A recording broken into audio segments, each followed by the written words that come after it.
how'd the players-only meeting go yesterday? So we didn't have it. It was really like that. When I was talking about it, was more just because we had a short week coming up, and most of the time we do it on Thursday. It's something we do weekly anyway. It's have our players-only meeting. So it was really just an idea in my brain to maybe have it earlier in the week just because we traveled on Thursday. But Daniel and Nolan seem to think that you guys did have a meeting and you guys sure shared what you want to talk about. I mean, that's something like within the locker room we'll do, but it wasn't like a formal thing. Like everybody sat down in one area and like had a meeting. It was just like, we're talking amongst the leaders in each position group about, what we see moving forward and how to keep, the team energized and going. Malik, how are you feeling to travel out west? It's going to be fun. I've been out there one time before for Elite 11. It was a good time, a good experience. The weather should be nice, so it'll be really fun.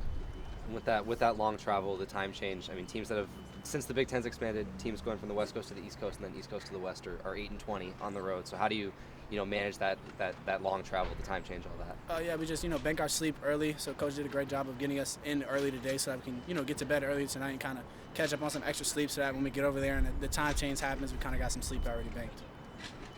Was it an earlier practice today? Yeah. Oh, yeah, was? we went a little bit earlier today, because we on fall break, we don't have school or anything like that, so it was a little early. What have some of the older guys kind of taught you about just kind of prepping for, a cross-country game? I know you said you had Elite 11, but just prepping for, I guess, the first college game instead. Yeah, just making sure I get all my stuff together as soon as possible. So packing and all that stuff, getting my tickets and stuff straight tonight, making sure that, I don't have to worry about anything. As soon as we're about to travel, I can kind of sit back and relax and be ready to go on the plane. Sure. Anything kind of jump out about, UCLA's defense or pass defense in specific? Oh, yeah, they play fast. They stick to their rules. They're a sound team, and they're going to go out there and do what they do. So Jalil had 14 targets against Washington. That went all the way down to 2 against Nebraska. Didn't feel he was on the field as much. Was that just sort of a decision in the moment, or was that sort of scheming, knowing what Nebraska was going to be playing and handing you guys out there? We have a lot of great players that can make a lot of plays, and it just happened that that game wasn't Jalil's game. Like you said, he had 14 the game before that, and this past game, like more people had different opportunities with the ball because we have so many amazing players that can make great plays with the ball in their hand.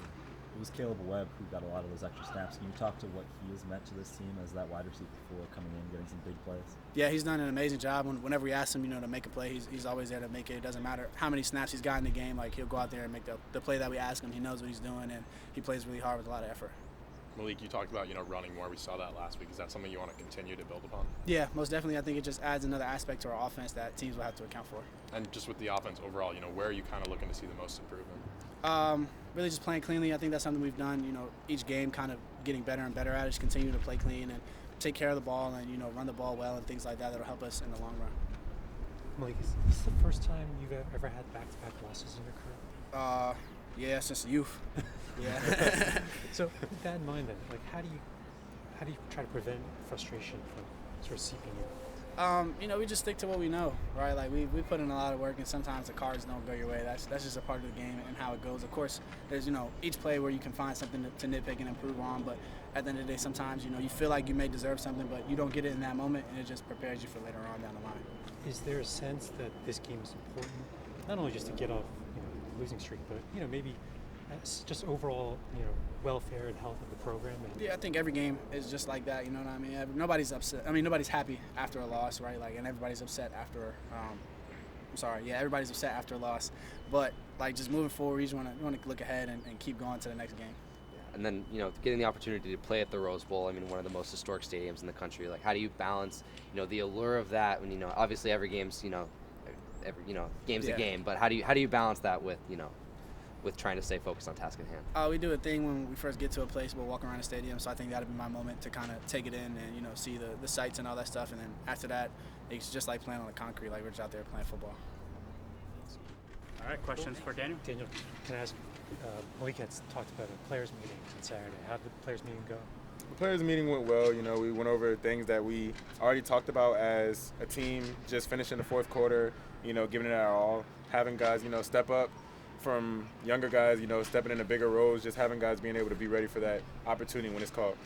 Players only meetings usually have that reputation for, hashing out stuff and airing grievances. Was anything like that took place? Just to not let one loss continue to go into 2 and continue to go to 3, just letting that week be last week and moving on to the next week, because we don't worry about last week or the next week, we worry about the week that's on right now.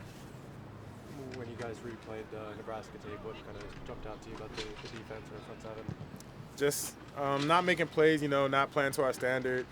Guys just needing to do the right thing, play their job, make tackles, and playmakers making plays like Coach talks about. It was recorded as 24 missed tackles by the defense on Saturday. How do you clean that up going forward? Clean that up by, again, just having younger guys step in earlier in the game. So, we have our guys fresh coming into the fourth quarter, but also just, fourth quarter, we got to make plays and we got to just get the ball on the ground, do what we got to do, and do what we've been doing the first few weeks. Do you think it's like a mindset shift or an execution adjustment, I guess, in terms of finishing games? Just an execution thing. I think we're all there with the mindset. We play good 3 quarters of football, and we have the mindset going into the fourth quarter. At that point, it's just about executing and making the plays when it's given to us. Looking ahead to UCLA, very run-heavy offense, 3 backs that look like they can do damage. What has the defense learned from the last 2 games about sort of shutting down the run? Just being able to have the right angles, pursue, playing with the effort that we always play with, being able to wrap the ball up, and 11 hats to the ball. That's something that we really emphasize, just having everybody get to the ball, so if one guy does miss, we have somebody just cleaning it up right after. Daniel, you've obviously traveled out west before you get here. What tips have you given some of the younger guys for making that road trip? Just to stay locked in no matter what. Yeah, we're going to the Rose Bowl, and we're going to be in LA. That's all nice, but at the end of the day, it's still a business trip, and we got to keep our mind focused on what the goal is, what the objective is to win. Can you talk a little about Zahir Mathis and our sack? What has he meant to this defense as a freshman? Zahir Mathis and Sidney Stewart, they both meant a lot to this defense. They've came in and put in a lot of work for freshmen, and they continue to get better each week. They continue to learn, and they continue to do what they need to do in order to be the best that they can be. Go ahead. Going back to the trip across the country, and teams that have had to travel across the country in this new expanded Big Time struggle, how do you avoid that, with the time change, and how do you, just not coming out slow, having energy going out there. When we touch the field, we're still playing a game no matter what. It doesn't matter what time zone we're in, what area we're in. We're still playing a football game. So just coming out with the energy and the enthusiasm that we always have, and just going out there and playing football. Daniel, this is your 3rd year here, and each year that you've been here, you guys have started strong, only to have a little bit of a downward spiral. Does it feel like deja vu, as they say? No, not really. It feels very different with this team because everybody knows, the little things that we've done to lose these games, and we know that if we fix these little things, the upside for this team is very bright. So we just continue to come in here week in and week out and work our ass off and work the way we need to get the job done. When the 2 losses occur as they did, how do you keep frustration at bay and not let it sort of seep in? Just looking at the mistakes we made and having a 24-hour mindset. We can worry about it for those 24 hours, but once that 24 hours is over with, it's on to the next week and just worrying about getting to the next week, next opponent, and learning how to play our best to beat them. Loxley was talking about the depth, the importance of getting some of the depth guys more reps. I was hoping you could talk a bit about C.J. Smith and Keyshawn Flowers and how important they are to the team. C.J. and Keyshawn are very important to the team. They play their ass off as well, and they do everything that they need to do. So just them stepping into this role, they just need to be able to take advantage of this opportunity and play the game that they've always played and do what they got to do. Nolan, Question for Nolan. can I ask about Monday's players-only meeting? How did it go? We just, came together as a team. Nobody's panicking. We still know what kind of team we are. We know the work we put in. Guys still have high spirits and still high hopes, and everything we want is right in front of us still for the season, so nobody's worried. How did you come away from the meeting? Encouraged?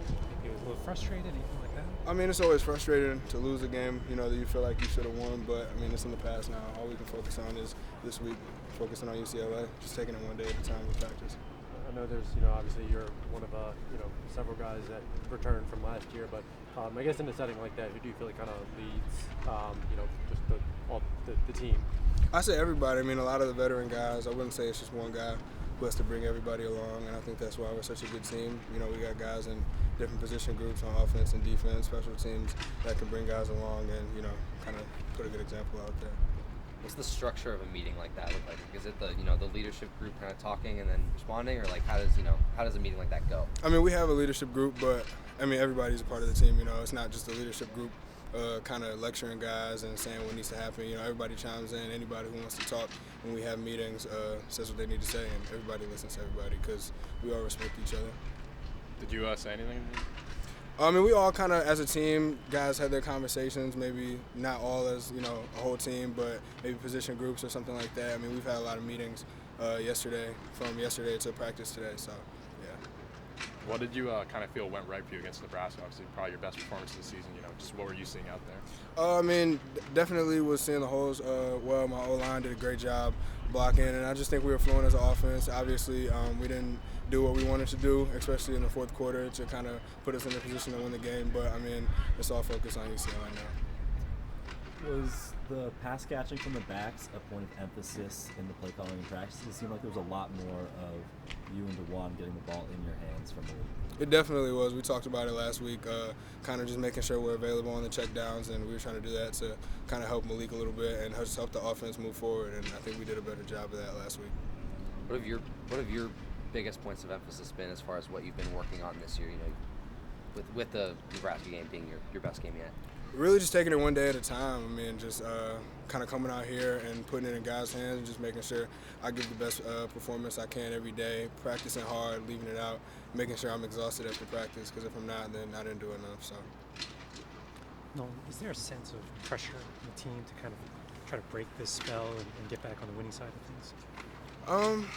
I wouldn't say it's any pressure. I mean, maybe pressure that we put on ourselves, because we know we are a good team and we know we want to show that to everybody else, but we're not really worried about external factors or outside noise, because these are the guys we go to work with every day, and we just want to put on for each other. I don't know if you take a chance, but do you look at the schedule ahead and say, hey, these are kind of the winnable games we need to have in order to become eligible for a bowl for the fourth time in the last 5 years? No, I just look at 1 week at a time. I don't look ahead in the schedule. Can I ask why? I can't play Illinois, for example. I'm playing UCLA this week, so I just focus on UCLA. I don't even look at teams' records. I just look at their film and focus on trying to do my job, and I'm sure that's what everybody else does. I know it's forward thinking, I guess, but next week's the bye week, the second bye week for you guys, and I think last week Coach Locke said that he didn't think the team kind of handled the bye week well, and I guess just kind of looking ahead at that, what do you feel like maybe are some things that the team can do better, just maybe learning from the first bye week to get that consistency this time? Well, we get another opportunity with another bye week, so just want to make sure that we put in a lot of work in the bye week, take that time to get some guys back who are injured and get ourselves healthy so that we can come out of it strong. And then with the trip to UCLA, since the Big Ten's expanded, teams going from the West Coast to the East and then East to the West are 8-20 on the road. How do you manage that struggle with the time change and the long flight? I mean, it's tough, of course, but just got to make sure we get our rest. Yesterday, today, tomorrow, and then we leave out pretty early. So just making sure we get our rest on the front end and feeling our bodies the right way. And it's kind of hard to manage a big jump like that. It's a few hours. So, but yeah, just getting our rest on the front end, I think, is huge. Do you feel like you kind of learned from anything from last year, from that trip to Oregon? Yeah, honestly, I was pretty, tired, and you got to kind of train yourself to play a 7 o'clock game on the West Coast, because it's 7 o'clock to us, but it's really, 3:30 there. But I think just getting our rest early is a big part.